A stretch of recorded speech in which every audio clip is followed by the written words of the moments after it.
السلام علیکم ورحمۃ اللہ وبرکاتہ۔ الحمدللہ، اللہ کا بہت بڑا احسان اور شکر ہے کہ جس رب نے ہمیں یہ ایک اور موقع دیا ہے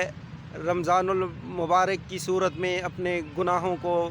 بخشوانے کا اور اپنی رحمتوں کو حاصل کرنے کا۔ تو یہ رمضان المبارک کا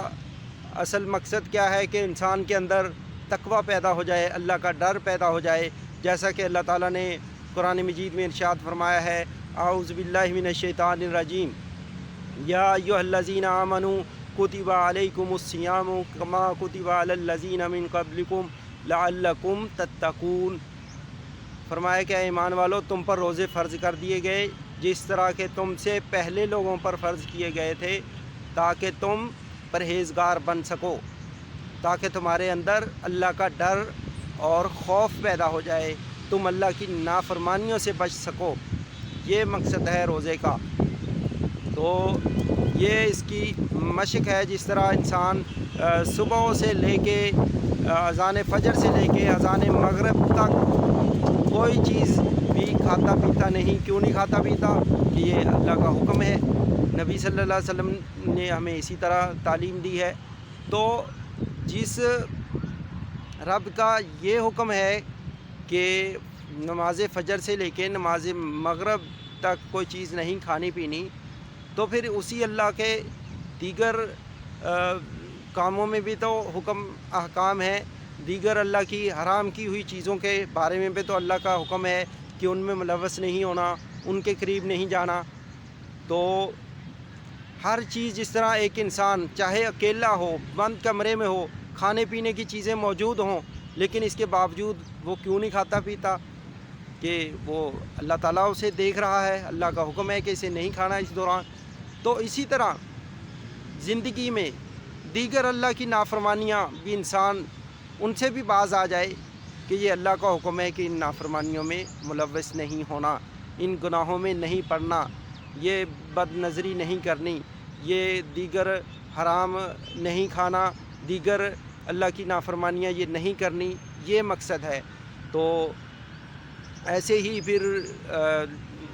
یہ مقصد رکھنے والوں کے لیے ہی اللہ کے نبی صلی اللہ علیہ وسلم نے جس طرح فرمایا کہ من صام رمضان ایمانا و احتسابا غفر لہ ما تقدم من ذنبہ، جس نے ایمان اور ثواب کی نیت سے روزہ رکھا، تو رمضان کا روزہ رکھا، اس کے سارے گناہ بخش دیے جائیں گے۔ تو اور اسی طرح فرمایا کہ من قام رمضان ایمانا و احتسابا غفر لہ ما تقدم من ذنبہ، جس نے ایمان اور ثواب کی نیت سے راتوں کا قیام کیا، تراویحیں پڑھی، تو اس کے بھی سارے گناہ بخش دیے جائیں گے۔ تو تقوی اور اللہ کے ڈر اور اللہ سے ثواب کی نیت سے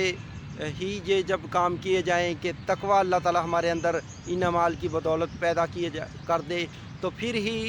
اللہ تعالیٰ ہمیں معاف کریں گے، بخشیں گے۔ اور ورنہ تو یہ جس طرح رسمن ہم لوگ اسی طرح روزہ رکھتے رہے کہ کھانے پینے سے صرف رک گئے، باقی نافرمانیاں اسی طرح چل رہی ہیں، باقی وہی فضول کاموں میں ہمارا وقت صرف ہو رہا ہے، فضول ہم وہی وہ ٹی وی وغیرہ دیکھ رہے ہیں، یہ موبائل پہ ہم اپنا اسی طرح وہ وقت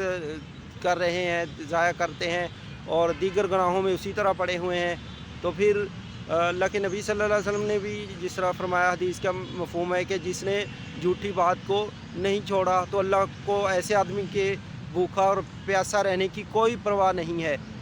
اور فرمایا کہ بہت سے روزے دار ایسے ہیں کہ جنہیں سوائے بھوک اور پیاس کے کچھ نہیں ملے گا، اور بہت سے قیام کرنے والے ایسے ہیں جنہیں سوائے تھکاوٹ کے کچھ بھی نہیں ملے گا۔ اللہ تعالیٰ ہمیں ایسے لوگوں میں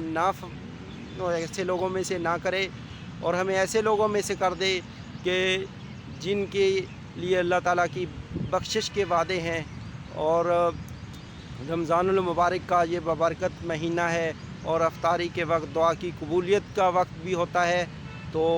ایسے وقت میں زیادہ سے زیادہ دعائیں کریں اپنے ملک کے لیے۔ ہمارے ملک میں یہ ایک تو کرونا ہے، دوسرا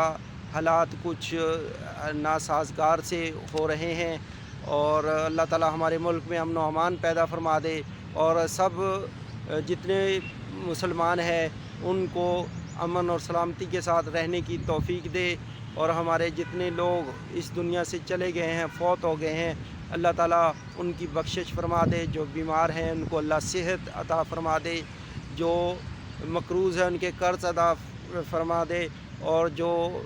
لوگ اپنی اولاد کی بچیوں، خصوصاً بچیوں کے رشتوں کے لیے پریشان ہیں، اللہ انہیں اچھے رشتے عطا فرما دے، جو آپس میں لڑائی، گھریلو لڑائی جھگڑوں اور مسائل میں گرے ہوئے ہیں، اللہ تعالیٰ سب مسلمانوں کے دلوں میں ایک دوسرے کے لیے پیار اور محبت کے جذبات پیدا فرما دے، اور ہماری تمام کی تمام مشکلات اللہ تعالیٰ آسان فرما دے۔ اللہ تعالیٰ ہمارے یہ عبادات کو جیسی بھی ہیں